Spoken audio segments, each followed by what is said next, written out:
शारीरिक पीड़ा आवे, मानसिक पीड़ा आवे, बौद्धिक पीड़ा आवे, उस समय पर अगर आपको याद हो तो गजेंद्र मोक्ष का पाठ शुरू कर दो तुरंत बैठ के। कैसी भी परिस्थिति आई हो, अगर 10 दिन की होगी तो 4 दिन में निपट जाएगी, 5 दिन में निपट जाएगी, 5 दिन की होगी तो 2 दिन में, 2 दिन की होगी तो 1 घंटे में। गजेंद्र मोक्ष इतना बलवान है। और उस गजेंद्र मोक्ष में भी आप कहें कि हमको नहीं आता तो याद करना शुरू करो, अब से शुरू करो, यहीं से ही लेकर के जाइए गजेंद्र मोक्ष का पाठ। लेकिन अब इसमें एक सूक्ष्म बात यह आ जाती है कि पीड़ा आने पर हम ठाकुर जी को परेशान कर रहे हैं कि ना तब पीड़ा दूर करो, पीड़ा दूर करो, पीड़ा दूर इसलिए मत करो कि मैं सुखी हो जाऊं, पीड़ा दूर इसलिए करो कि आपका भजन नहीं बन पा रहा है इस पीड़ा में, इसलिए दूर करो नाथ।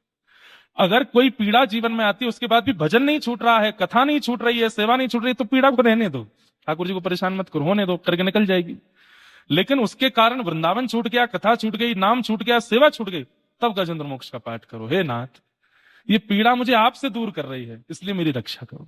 आप कहो कि हमको गजेंद्र मोक्ष याद नहीं, तो याद करो। तब भी याद नहीं हो पाए तो ब्राह्मणों को फोन करो, जो भी ब्राह्मण संपर्क में हो आपके, उसी समय नाम गोत्र देकर के गजेंद्र मोक्ष का पाठ करवाओ। बोले कब तक करना है? बोले करते रहो आप तो, 11 दिन का कर दो, 11 दिन असंख्य गजेंद्र मोक्ष का पाठ होने दो।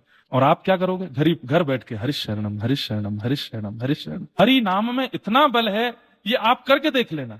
ऊपर चढ़ते हैं, सांस फूलती है, चलो अभी एक्सपेरिमेंट करवाते हैं। हम पहली बार गए, हमसे पहले 2-2 दिन पहले लोग आ गए। मेरे को पहले से 3 बार रुकना पड़ेगा, बीच में बैठना पड़ेगा, पानी पीते पीते चलो। हमारे पंडित जी महाराज खजूर खिलाते चल रहे थे रास्ता में, मुंह गीला रहे, देखने में ऐसा लगता है ये रहे। लेकिन जब चढ़ने लगे तो यहाँ ऑक्सीजन लेवल कम है, तो थोड़ी सांस तो फूलती है। उसी समय हरि शरणम, हरि शरणम, हरि शरणम। अब इसमें पता क्या है, जब आप हरि बोलते हो तो श्वास भीतर जाती है, शरणम बोलते हो तो बाहर आती है। तो इनटेक और आउटटेक, आउटकम दोनों होता है। हरि हरि शरणम, हरि शरणम, हरि शरणम, हरि शरणम बोलते हुए चढ़ के देखना एक बार, लेकिन धीमे धीमे, हाँ धीमे धीमे चरण रखना, भागना नहीं, दौड़ना नहीं, बिना बैठे पहुंचोगे ऊपर। ये मेरी मैं अपनी जिम्मेवारी पर नहीं, हरि नाम की जिम्मेवारी पे बोल रहा हूं। हरि नाम की जिम्मेवारी पर आप देखना, बिना रुके पहुंचोगे।